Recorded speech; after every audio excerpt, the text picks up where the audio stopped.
Salut à toutes et tous, bienvenue sur webgirondin.com pour les tops et les flops de ce Monaco-Bordeaux. Match nul un partout, Falcao contre Briand. Voilà, bon, on prend un point précieux dans la course au maintien. L'objectif, on l'a dit dans l'avant-match, vous l'avais dit, c'était de maintenir l'écart avec Monaco qui était 16e avec 26 points en faisant au minimum un match nul. C'est ce qu'on a fait, je pense qu'on ne peut pas espérer beaucoup mieux actuellement. Voilà, donc on va voir les tops et les flops ensemble, avec tout d'abord la composition d'équipe, la dernière, alignée par Eric Bedoué. Costil dans les buts, Sabali, Koundé, Pablo, Pounjé, Otavio, Tchouaméni, Sankaré, Depréville, Briand et Camano. Compo plutôt classique, Adli est en tribune, Maja est sur le banc, Caramo sur le banc aussi. Voilà, donc il y avait des ressources pour le coach bordelais sur le banc de touche. Concernant les tops et les flops, allez, c'est parti, on les attaque ensemble.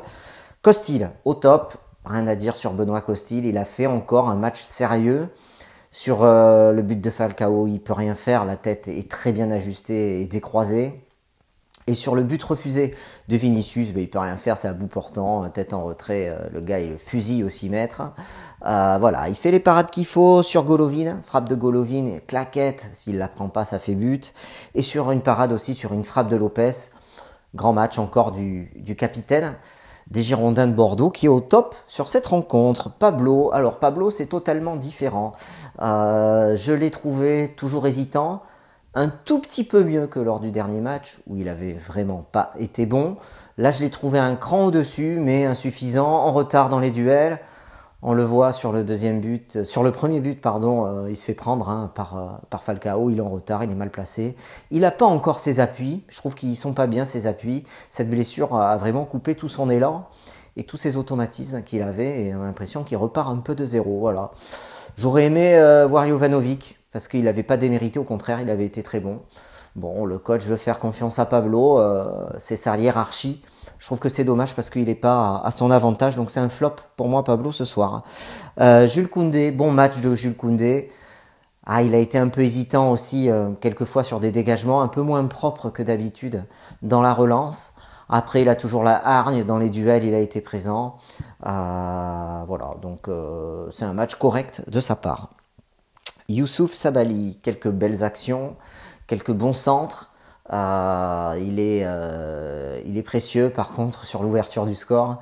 Il se fait aspirer dans l'axe pendant que Ballo-Touré prend le côté gauche. C'est lui qui centre ensuite pour le but de Falcao tout seul. Il est tout seul, il a tout le temps d'ajuster son centre. Fautif sur le but, mal placé parfois. Donc voilà, donc Sabali, match plutôt moyen, je trouve. Maxime Pounjé, pareil, il a souffert Maxime face à ses adversaires. Martins, Gelson Martins, c'est quand même un gros client, très rapide, très vif, en plus il a permuté pas mal. Voilà, donc match compliqué pour Pounjé, voilà, je dirais pas plus. Otavio, le Brésilien, première mi-temps difficile je trouve de sa part, il n'a pas été bon en première mi-temps, mal placé, souvent pris par le milieu adverse, des pertes de balles. Il s'est ressaisi en deuxième période pour finalement faire un match correct.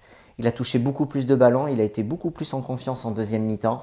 Et c'est vrai qu'il donnait l'impression d'avoir un manque de confiance dans cette première mi-temps. Et il a su se ressaisir. Au final, ça fait un match correct de la part d'Otavio. Aurélien Tchouaméni, première mi-temps plutôt pas mal. Deuxième mi-temps, il y a quelques pertes de balles et des mauvais placements, ce qui fait au final un match moyen de sa part. Voilà, il n'avait pas joué le dernier match, je pense qu'il a besoin de beaucoup jouer, il faut qu'il joue. Voilà, il faut qu'il joue pour trouver son rythme parce que athlétiquement parlant, c'est un beau bébé et il peut peser dans la récupération de balles et la remontée du ballon. Voilà.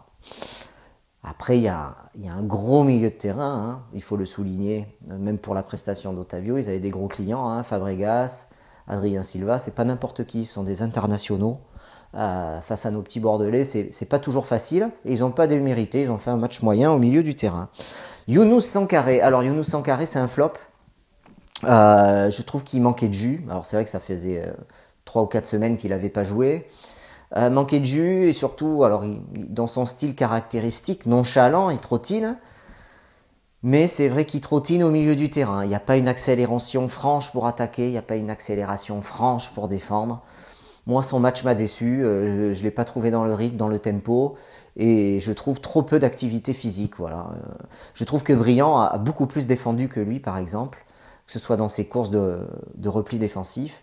Là, une Sankaré, c'est compliqué, hein, que ce soit pour attaquer ou défendre. Je trouve que c'est un match compliqué. Voilà, pour lui, et c'est pour ça que je le mets dans les flops. 60e minute, remplacé par Yann Karamo. Je vais parler tout de suite de Yann Karamo. Yann Karamo, il fait une entrée plutôt correcte, plutôt une bonne rentrée où il provoque.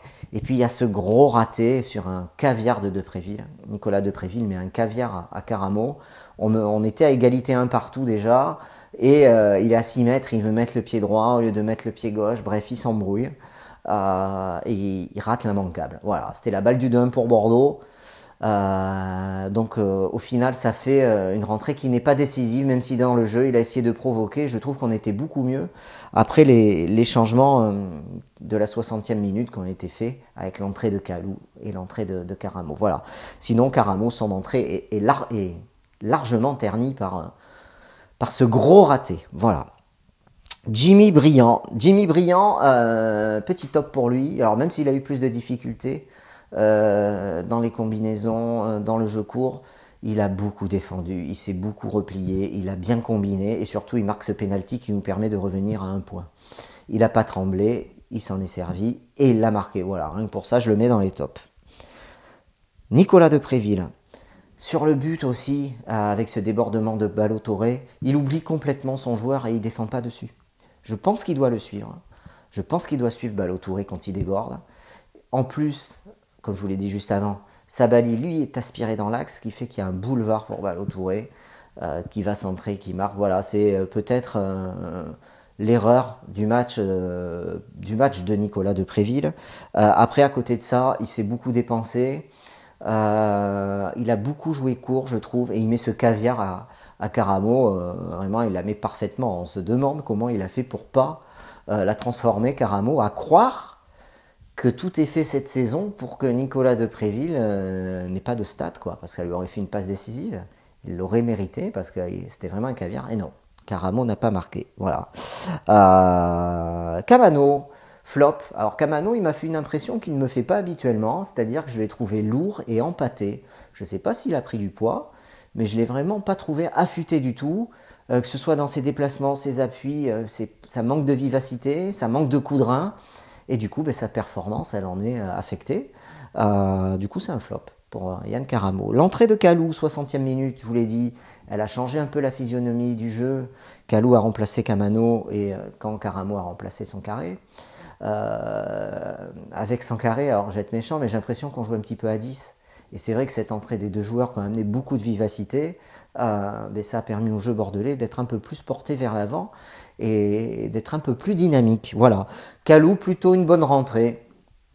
Il tente de bons dribbles, on a vu quelques gestes techniques et quelques accélérations. Après, il faut peaufiner ce collectif qui est, malgré tout, à 10 journées de la fin, encore faible à Bordeaux et qui, on a l'impression qu'on a un collectif qui repart de zéro. À noter l'entrée de Maja, la 89e, qui a remplacé Briand, le buteur. Il a pris un carton jaune, voilà, il n'a pas eu le temps de trop se montrer. Voilà, donc je ne retiendrai que le point, j'allais dire les 3 points, non, le point du match nul, on en a bien besoin, ça nous fait 33 points, encore 5 points minimum, je pense même 6, 39, l'idéal ça serait d'en avoir 8, 40, à aller chercher pour conserver notre place en Ligue 1. C'était sous les yeux de Paulo Sousa, je pense qu'il a pu se faire une idée de l'équipe, et en tout cas des joueurs qui ont joué et de son potentiel. Voilà, merci à tous de votre fidélité sur Web Girondin, restez connectés parce que lundi, conférence de presse de présentation de Paulo Sousa, vous aurez les images sur webgirondin.com. Allez, salut, bonne soirée.